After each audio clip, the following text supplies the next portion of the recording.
Fast food आणि हॉटेलिंगच्या जमान्यात गावाकडची अस्सल चव हरवली आहे असं तुम्हाला वाटत असेल तर थांबा. ओम श्री गुरु माऊली घेऊन आले आहेत चटण्या आणि मसाल्यांचा नैसर्गिक आणि गावाकडचा फॉर्म्युला.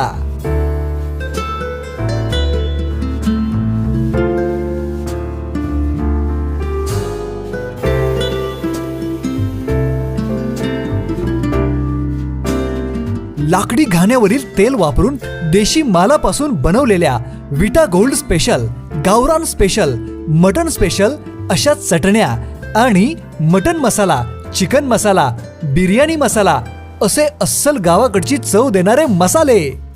त्यामुळे आता घरगुती जेवण, शेतातील पार्टीचे जेवण यांची चव तुम्हाला ओम श्री गुरु माऊली मसालाच देणार.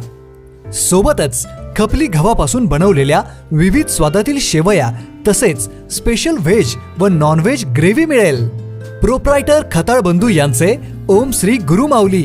पत्ता घर क्रमांक 3419 2 ओम श्री गुरु माऊली निवास, अहिल्यादेवी नगर, साळशिंगे रोड, विटा. 415 311 तालुका खानापूर, जिल्हा सांगली. संपर्क 85 54 84 87 14 आणि 95 95 02 89 34. पाणी योजनांमुळे झालेल्या विकासाप्रमाणे महामार्गामुळेही विकासाला चालना मिळाली. नितीन गडकरी. सांगली जिल्ह्यामध्ये जवळपास 600 किलोमीटर लांब राष्ट्रीय महामार्ग वाढत आहे. तासगाव बाह्य वळणासाठी 7 किलोमीटरच्या कामासाठी 173 कोटींची तरतूद करण्यात आली आहे. भूसंपादन सुरू असून लोकांचं सहकार्य झाले तर हे काम लवकरच सुरू होईल. सांगली जिल्ह्यातल्या आर्थिकदृष्ट्या मागासलेल्या भागाला फायदा व्हावा या उद्देशाने मुंबई ते पुणे बेंगलोर असा नवा द्रुतगती महामार्ग बांधायचा असं ठरवलं आहे. मुंबईवरून निघताना अटल ब्रिजवरून उतरल्यावर आम्ही मुंबई पुणे हायवेला पॅरलल हायवे बांधतोय.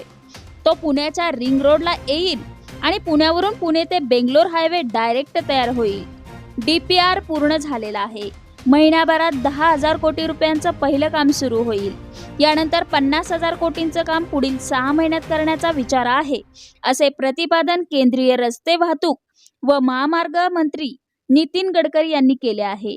रस्ते वाहतूक व महामार्ग मंत्रालय, भारत सरकार आणि सार्वजनिक बांधकाम विभाग, राष्ट्रीय महामार्ग महाराष्ट्र यांच्या वतीने सांगली, सातारा जिल्ह्यातील रस्ते बांधकाम प्रकल्पाचे भूमिपूजन व कोनशिला अनावरण समारंभात ते बोलत होते. यावेळी पालकमंत्री सुरेशभाऊ खाडे, खासदार विशाल पाटील, माजी आमदार दिलीप येळगावकर, जिल्हाधिकारी डॉक्टर राजा दयानिधी, जिल्हा परिषदेच्या कार्यकारी अधिकारी तृप्ती धोंडमिसे यांची प्रमुख उपस्थिती होती. नितीन गडकरी म्हणाले, मुंबई पुणे बेंगलोर या हायवेमुळे पुणे, सातारा, कोल्हापूर या परिसराचा विकास झाला तसा या भागातही विकास होईल. मला अतिशय आनंद होतोय. केंद्रात जलसंपदा मंत्री असताना सांगली जिल्ह्यातील म्हैसाळ प्रकल्प, आटपाडी प्रकल्प मंजूर करण्याची संधी मिळाली. यापूर्वी आलो होतो तेव्हा ओसाड परिसर बघायला मिळत होते.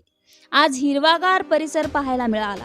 स्वर्गीय आमदार गणपतराव देशमुख यांच्या सांगोला परिसरात सर्वत्र हिरवं दिसलं. या भागामध्ये पाण्यामुळे जशी प्रगती झाली आणि होईल त्याच पद्धतीने मुंबई पुणे बेंगलोर या महामार्गामुळे नक्कीच विकास होईल. या हायवेमध्ये 5 ठिकाणी विमानं उतरू शकतील अशी व्यवस्था केलेली आहे. ठिकठिकाणी विमानतळ म्हणूनही उपयोग करता येईल. मुंबई ते बेंगलोर 800 किलोमीटरचे अंतर 8 तासांमध्ये पूर्ण होईल. 120 किलोमीटर प्रति तास अशी मर्यादा असणार आहे. सातारा, सांगली, बेळगाव, बागलकोट त्याचबरोबर या तालुक्यातून हा मार्ग जातो. या भागामध्ये विशेष रूपाने विकास होईल असा मला विश्वास वाटतो. संतोष शेलार, प्रशांत हेगडे यांनी प्रकल्पाबाबत माहिती दिली. यावेळी शिवसेनेचे नेते सुहास बाबर, भाजपाचे राजाराम गरुड, भाजपाचे जिल्हा उपाध्यक्ष किशोर डोंबे, माजी नगरसेवक अनिल म बाबर, शंकर मोहिते, शहराध्यक्ष दत्तात्रय तारळेकर, विटा बँकेचे अध्यक्ष विनोद गुळवणी, अविनाश चौथे, ॲडव्होकेट विनोद गोसावी यांच्यासह रस्ते वाहतूक व महामार्ग सार्वजनिक बांधकाम विभागातील अधिकारी, भाजपाचे पदाधिकारी, कार्यकर्ते व नागरिक यांची उपस्थिती होती.